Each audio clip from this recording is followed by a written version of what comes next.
Thank you so much, Tomas. The story goes that my mother, Louise DeLauro, turned Tomas Reyes into Tomaso. So she was, but I can't tell you the years that we go back. Great political years in the city of New Haven. What an honor for me to be here with all of you today, and I will just say that for me this is a hallowed spot.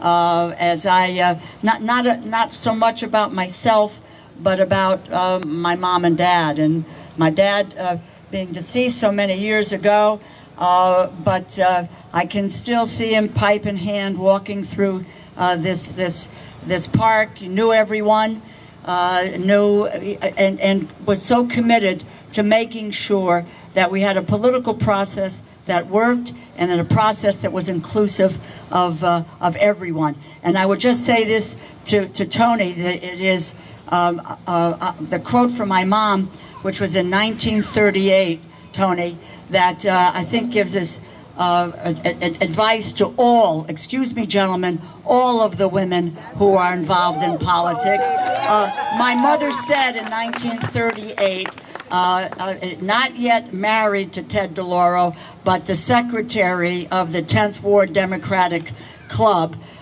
She wrote an article, and the final line of it was, "Come on, girls, let's make ourselves heard." And Toni Harp has made herself heard with the city of New Haven for so many years. But it's wonderful to see this crowd here today, and it is all about unity. And I am very, very proud to say to all of you today that I endorse my friend Toni Harp as the next mayor of this great city of New Haven, Connecticut. She is going to build on an already strong and impressive legacy that Mayor DeStefano leaves behind. She is about creating jobs, improving education, strengthening community policing, and reducing gridlock. You know, I've had the opportunity over the years to work with Toni on any number of issues. She is dynamic, she is capable, she is dedicated, and she gets it. After 40 years, I'm sorry, Toni, it is 40 years for me. I can't tell you how many more years it is for me.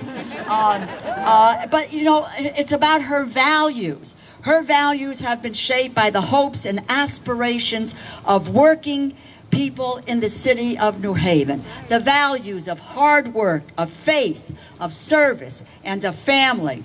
And speaking of family, and I mentioned, you know, it's about my folks who provided me with those values that said giving back is important.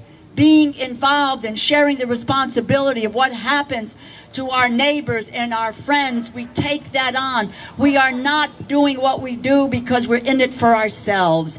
We are here for people who will help to make and want to help to make a difference in the lives of folks in our community. Toni is cut from that same mold and the experience that I have had. She grew up in Salt Lake City, Utah, the youngest of 6 kids. She was raised in a home where both parents worked hard to support the family.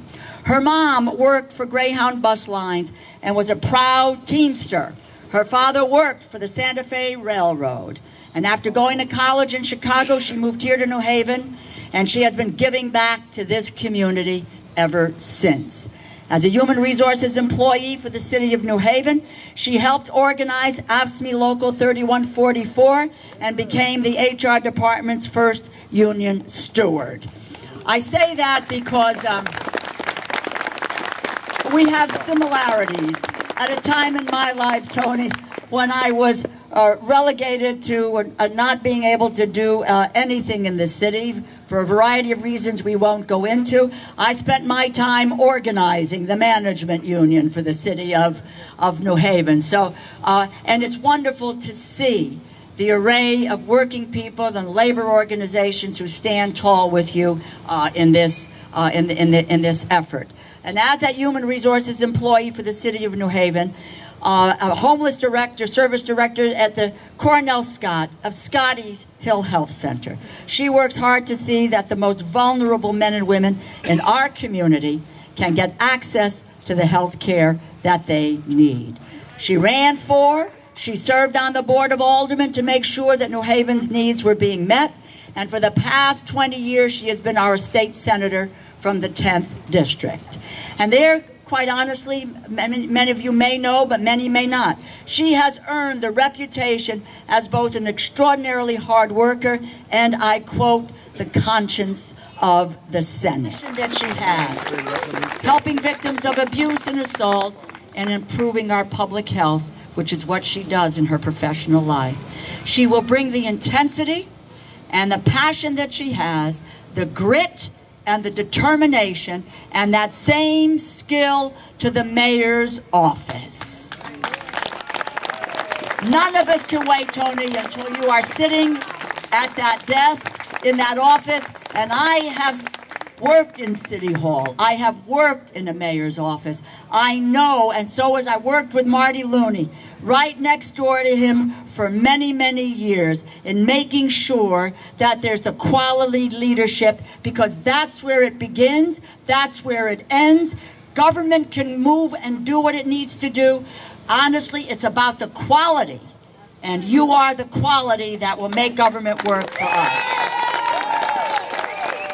Final couple comments. 5% of state legislators across our country, and only around a dozen cities with over 50,000 people, and only one of America's largest 100 cities, Baltimore, has an African-American female mayor. So Tony has been an unprecedented leader, and as New Haven's first African-American female mayor, I know that she is going to do the job.